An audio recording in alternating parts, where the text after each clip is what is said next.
Greetings, people on the internet. This is Nico, your personal travel consultant. Welcome back, and today we'll talk about the last card in the Chase Ink series. It is called the Chase Ink Premier Card.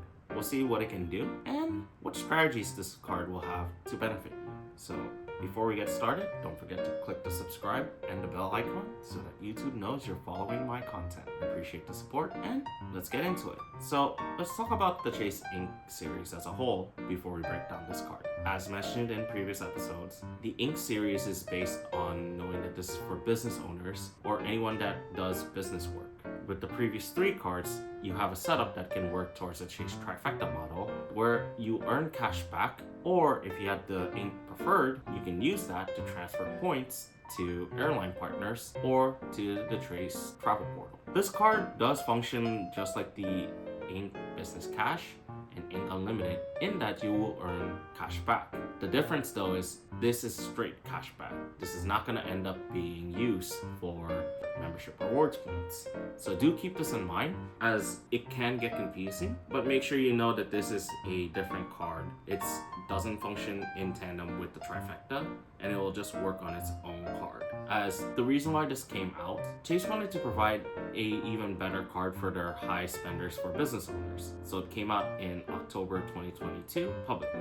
Before that, you could only get this card if you had a relationship with a dedicated business manager, and so it was a very hard card to get. But in today's meta, if you value cash back, this card is really good. But if you value more towards travel, you will have to think if this is really worth it to have in your system. So another thing with this card is this card functions similarly to Amex charge cards as well, in that under normal purchases, you will not be able to hold a balance.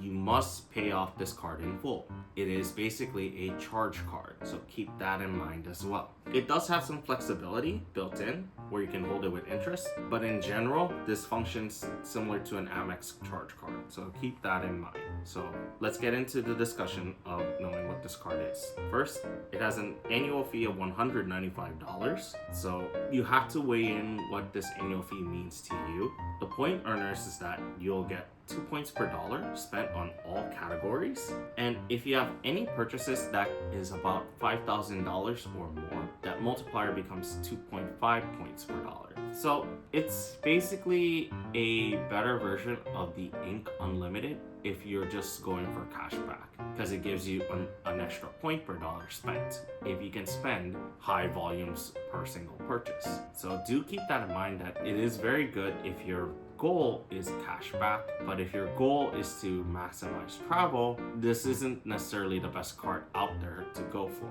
So I just wanted to make sure you guys know what this card does. Know that it does exist if you're only looking for cash back, but if you're looking to build the Chase Trifecta, this isn't the best card for you. And so we conclude the Chase Ink series from here. In the next sets of videos, we'll talk about more towards Chase's partnership with United Mileage Plus program, as well as what cards you in the US market can get for United Mileage Plus. So until the next video, guys, peace out.